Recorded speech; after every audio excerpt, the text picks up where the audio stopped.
Thanks, Captain. I'm Suicide Barbie. I'm standing outside the Brisbane Magistrate Courthouse here in Brisbane.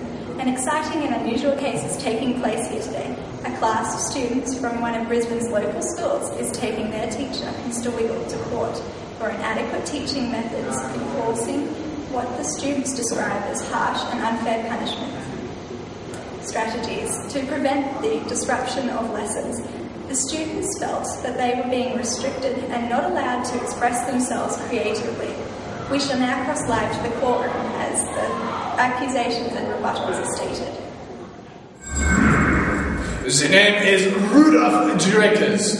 I believe that there is a motive behind every action. All behavior is purposeful and aims to achieve social recognition in some shape or form. Therefore, misbehavior is an attempt to satisfy whatever need is lacking. The four main motives behind misbehavior are attention-seeking, power-seeking, revenge-seeking, and inadequate. In this case, I would say that the students are demonstrating attention and power-seeking motives. The students are unsatisfied with Mr. Wiggle's current teaching methods, and this could be related to the fact that he is new and they are testing his boundaries. They also feel they can be creative, but are not given enough time or opportunity in lessons to demonstrate and use these skills. The name is W. Glasser, and I agree with Drakers. Behaviour is never caused by a response to an outside stimulus, but rather it is our constant attempt to control ourselves and the world around us in an effort to satisfy one or more of our 5 basic needs. You see, the 5 basic needs are, number 1, to survive and have security, and number 2, to belong and be loved. The third being to achieve and to gain power, and the 4th to be free. The 5th, to have fun. For a teacher to improve the behaviour of a student, they first need to recognise the need causing the misbehaviour. See, in this classroom environment, the students wanted to have a bit of fun and be free from the complications of a maths lesson.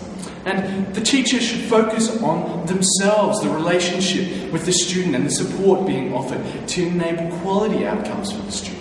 The teacher cannot directly control the student's behaviour. They can, however, have a huge influence on their behaviour through creating a supportive environment which promotes a relationship of good behaviour. Mr. Wiggle did the right thing by breaking up the situation at hand and then working through why this problem had arisen. He also is on the right track by having an open, a trusting and respectful relationship with his students. As he develops this throughout the year, the students will respond better to him.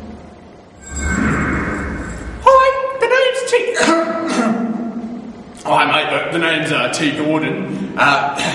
The teacher effectiveness training focuses on more on the reasons to change teaching models to avoid more on the focus to avoid misbehaviour than the reasons for misbehaviour. They must be dealt with, the reasons that is. I believe that using this approach, a TET approach, enables students to develop self-control and decision-making skills that will outlast the presence of authoritative adults like myself. I like to help students to build character that will empower them to make good decisions and solve problems independently rather than using discipline to temporarily keep the lid on things. Mr. Wiggle first is making the students work alone so that they earn his trust back, and that's a good thing. And he should keep gradually going back into group work and incorporating more creative activities. The students can then themselves contribute to the classroom environment. Yeah. The name's Skinner. You see, if misbehaviour is not addressed, it will keep occurring, and if positive behaviour is not rewarded, then that behaviour will be extinguished. You see, teachers may bring about the desired changes in their students' behaviour by reinforcing the right acts straight away. Any behaviour that is reinforced can be sufficiently strong enough as a reward for a student. This should be done in constant reinforcement, because that way the required learning comes across, not as intermittent but as constant, being more like appreciation rather than bribery. The one student in the class who behaved well desired and deserved the reward, the treasure. But she, still like the rest of our class, had to participate in the coming week of solitary work. Students need to understand the boundaries and consequences occur because of their actions.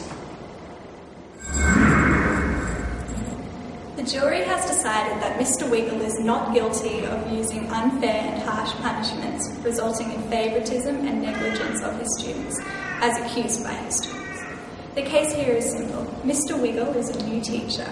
He's been trying his best to form solid relationships with his students, and they are doing the natural thing of testing his boundaries and challenging his authority.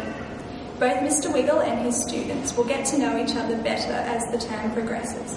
Already he is making choices to modify his lessons for their benefit. According to all the theorists, he is doing the right thing, so all the charges are hereby dropped.